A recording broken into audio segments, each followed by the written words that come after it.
A storm is rolling in. The poor weather means a lack of shipping activity on the lake. Combined with the island emptying out for the winter season, the amount of light pollution that might affect our investigation will be at a minimum. Perfect for trying to isolate strange or possibly inexplicable light sources. I don't know how this rain's gonna affect visibility tonight, but hopefully we get something. I've got the night vision goggles. Great. If something shows, we can catch it. Do you want to just walk the coast a little bit with the night vision and see what we can find? Let's do it.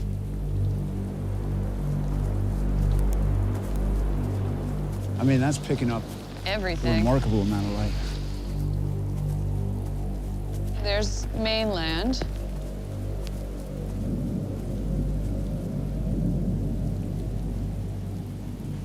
Jesus. Do you see that?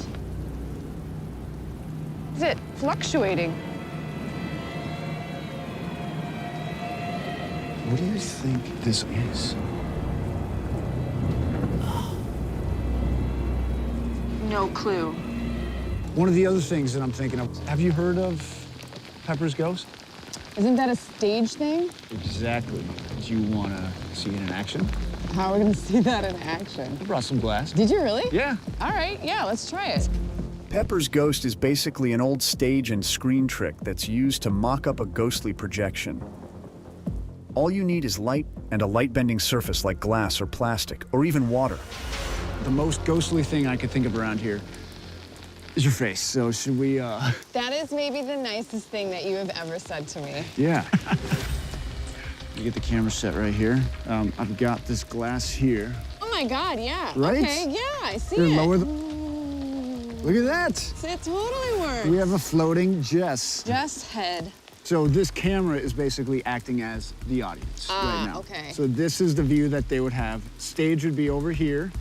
And then that reflection can show up and make it seem like something's floating out there. That's crazy. Actually, let's try it with this. What is that reflecting? That's the lighthouse. Oh, you're right. Yeah. So yeah. What exactly is the theory for that to work outdoors? Like, what out here would be your mirror in order to make the orb illusion?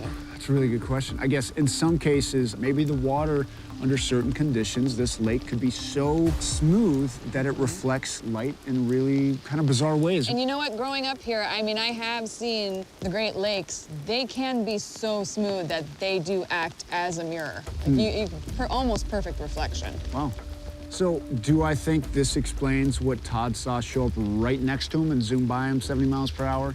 I still don't know what that is. I still don't know what that is, but Whatever it is, definitely seems tied to the water in some way. Could be an illusion, like refraction combined possibly with lights moving from ships, or even the lighthouse light rotating on its axis. Or it could be something else entirely. We continue our hunt for the orb anomaly into the early morning hours. But whatever we saw over the Straits of Mackinac vanished into the night as fast as it appeared. The next morning, Josh gives us a call with an exciting new lead for our investigation. Hey, Josh is calling. Hey, Josh. hey, Hey, how goes it out on Mackinac Island? The house was pretty intense. Phil at one point heard footsteps above him. It was the best sleepover I might have ever had. Sounds intense. What about the outside of the hotel? We have heard reports of these glowing floating orbs that float around the island and out over the water. We went out there to try and get eyes on them ourselves at night. And I saw something out over the straits. It was fast, but definitely felt out of the ordinary. we've seen and heard some things that we can't quite explain yet. Really interesting that you saw something out over the straits. That's one of the reasons I'm calling you, actually. I was contacted by a local ship's captain out there, a woman named Jen Dowker, and apparently one of her divers had a terrifying experience out on the straits just 2 days ago, which is when you were there, when you were on the island. That might be paranormal activity. Might be paranormal activity for sure. This diver certainly thinks it's paranormal. He is completely freaked out, apparently. So he was diving on a wreck called the SS Cedarville, just off of Mackinac, and he experienced extreme disorientation while inside the wreck. He just got completely freaked. And at the same time, he experienced an equipment failure. Captain Dowker tells me that strange things like this happen on the wreck of the Cedarville all the time. It is considered the deadliest wreck in the Straits. It's apparently upside down underwater, terrible visibility. And I think since this just happened, we have got to go check out this report and see if it could be paranormal. Jeez, okay. I mean, that sounds like a really intense wreck to dive, but I just want to make sure we can get to everything. Yeah, if you have any backup you can send us, that would be greatly appreciated. I know there's so much to investigate there on the island, and now I'm sending you out to sea, but you focus on the wreck. I'll see if I can get you some reinforcements out there. Heck yeah. Awesome, I'm into it. All right, happy hunting, guys. Bye-bye. Bye. Hey, Josh, see ya.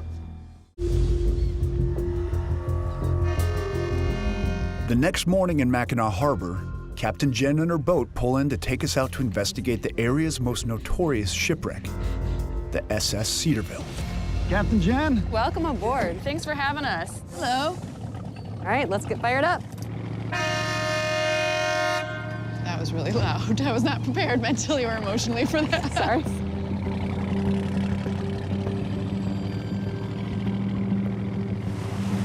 The SS Cedarville went down on May 7, 1965, after colliding with another ship in a heavy fog 1 mile east of Mackinac Bridge. Although the captain survived, 10 Cedarville crewmen went down with the ship, which now lies nearly upside down on its starboard side on the Lake Huron floor, about 20 minutes from shore. So how big is the wreck itself? It's over 300 feet. What? Yeah. That is giant. There's a lot of spooky things that happen aboard that vessel. I had a diver just recently have some really strange things happen down there, equipment malfunction. So that seems to be a thing that happens often on the Cedarville. There are a lot of people that go down and they just feel spooked. Like they see things out of the corner of their eye, gauges, malfunctions down there. What's the story with the equipment malfunction? What happened with that? Because there's tons of shipwrecks around here and you don't get that kind of reaction with your equipment, right? No, we visited approximately 14 in this area, in Lake Huron and over on the Lake Michigan side, and there's none of that trouble on any of the other wrecks. This is the only one? This is the one. Oh, wow. Yeah. Definitely check out your equipment while you're down Yeah, there. this is gonna... Okay. Okay, how are we gonna buoy up to the wreck? So Brant's gonna run up there and hook the clip on to the buoy that we have at the surface, and then you're gonna follow that line all the way down and follow that line all the way right back up when you're ready to come. Do you know what the ship was transporting? Limestone. Limestone. We have the world's largest limestone quarry in Rogers City, just around the bend over here, so. Cargo hold still full? The cargo hold is still full. Interesting. Actually, Brant's father is a dive instructor in the area, and he had some major issues on the Cedarville and didn't want to come with us today for that purpose. Oh, so. no kidding. Yeah. Yeah, he was swimming along, and all of a sudden he thought he saw something off the corner of his eye. You know, it takes divers every year, you know, at least one diver every year. Wait, what do you mean takes divers? Divers have died on this wreck? Yeah, they've died on this wreck. This shipwreck has actually taken as many divers as it has taken down actual crew that was on the ship initially. So 10 divers definitely 10 have divers perished, have as perished. well as the 10 that were on the shipwreck in the first place. That is such a large amount of death. Do you think that the shipwreck is kind of cursed? That's exactly what people say. This is gonna be a fun dive? What do we got over here? If you guys are into haunted places, that is the place you want to go see next. That's St. Helena Lighthouse. We all around here know that it's haunted. It's one of the most haunted places in the Mackinac area, and I'm not sure it's ever been investigated before. It's apparently haunted by the Native Americans and also 3 of the lighthouse keepers on St. Helena Light, so it's got a pretty tragic history. Just kind of gives us the chills. That is creepy. So I guess the question is, can you take us over there? Tomorrow we can get you. There's a lot of diving accidents that happen out here, and I don't want to be another one, so we planned ahead.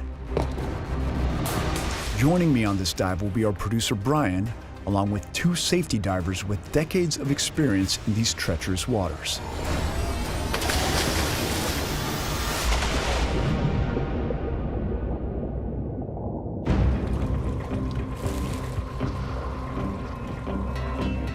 Ready? Let's go under. Comm check, Phil, do you hear me? I got you, Jess. We're heading down. With the dive buoy in place, we use the anchor line as our guide to the lake floor. The Cedarville wreckage sits at around a depth of 100 feet. Can you see the wreck yet? Nothing yet. We're taking it nice and slow. Visibility's a lot worse than I expected. Probably 10 feet. maybe 20. All right, so visibility is about 10 feet. That's what they were saying. Okay, we're getting near it.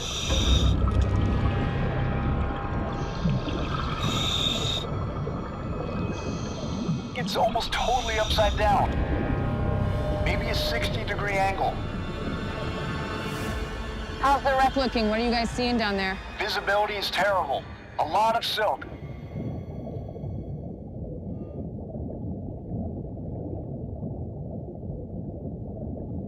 This thing is massive. The wreck goes on forever.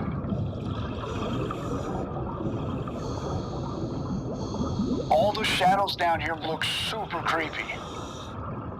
Not surprised many divers get spooked. Copy. We found the wheelhouse. This is it. How's it looking? Air is getting low.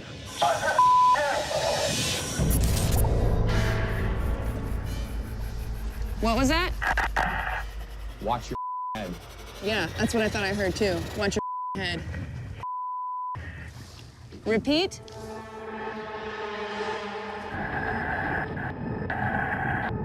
Phil, comms, can you hear me? I need a concise yes or no. Can you hear me? Comms are down.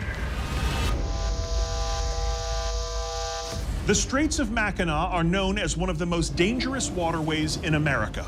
For hundreds of years, its rocky shoals, combined with punishing storms, have turned even the most experienced captains' knuckles white as they grip the ship's wheel. There are over 24 recorded wrecks, like the sailing vessel Sandusky, which tragically sank in 1856, its entire 7-man crew going down with the ship. The most recent is the Cedarville, sinking in 1965. To save his stricken craft, the captain attempted to run the ship aground, but before he could, the Cedarville rolled onto its starboard side and sank. Of the 35 crew aboard, 25 were saved, but 2 died of exposure to the icy waters and 8 drowned. All of the sailors' bodies were recovered except for one. Like many others, the Straits of Mackinac remain his watery grave. Comm check, Phil, can you hear me? So we're having some technical issues. Comms are down. It's just really weird and scary that all of this stuff just started happening right when we got over the wreck. I mean...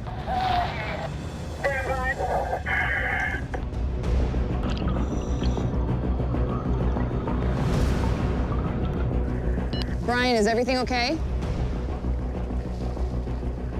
I can hear you a little bit. We gotta get out of here. What's going on? Is everybody all right? Not good. See those bubbles right there? Is that them right there?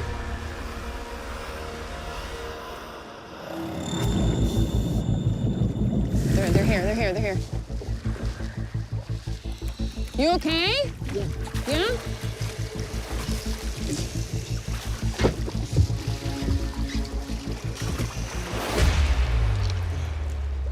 Your lips are blue. Yeah? Yeah. I mean, it's huge. It is a huge ship down there, So you and can- just really, really hard to navigate around. The Yep. visibility is completely shot. No kidding. So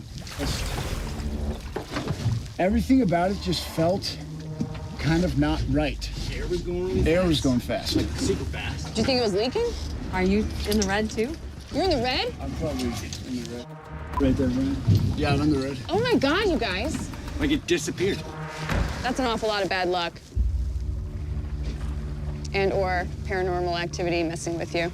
None of this surprises me at all. We have these kinds of events all the time on this ship. That's exactly why it's such a big deal to dive it. I'm glad you made it back. Me too. I don't think you should dive again, but it's up to you. To me, it feels like a one and done. We saw it, we felt it, it messed with us. I'm good. Yeah. Not particularly proud of that dive. That was the most dangerous dive I've ever done.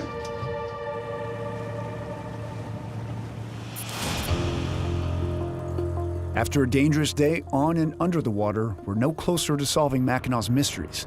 But waiting for us back at our potentially haunted B&B are the much-needed reinforcements that Josh promised. Hey, look who it is. Hi. Hello. Good. How are you? Well, thank you guys for making it. Yeah, thank you for having us. He brought in the big gun. That's right, that's right.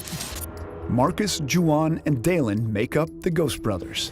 They have years of experience in the paranormal, so we're excited that they've decided to come all the way from Atlanta to help us out. You know, when you bring in the Ghost Brothers, it's time to pop the trunk on the ghost. This island's big. It's got a lot of history here. We ready to get to it. We've actually gotten activity out on the water. We had activity here in the house, both at night, and we've actually been running the cameras while we've been gone during the day, if you guys want to check it out. We call that game footage. Yes, let's go! Go, team, go! Woo! So what do we got here? Ooh, this is the command center. Okay. Oh, look it. Watch this. Right here. Right there. A little flash? The light in that room went off. Because all the other lights are on. Yeah. And that's at 8:17 this morning, so that's right after we left. That's weird. All right, I want to see it one more time. All right, ready? Oh, wow. What the? Yo, something is coming out of there. Next time on Expedition X. Oh! Look. My team continues their investigation of the strange phenomena on Mackinac Island. That door open? That is crazy. And they quickly learn that the more investigators they have, the more activity they encounter. We have an intelligent spirit down here, man. Their search for answers leads them to the center of town, said to be filled with the remains of the dead. Were you buried here? And what they experience shakes them to their core. Are you serious?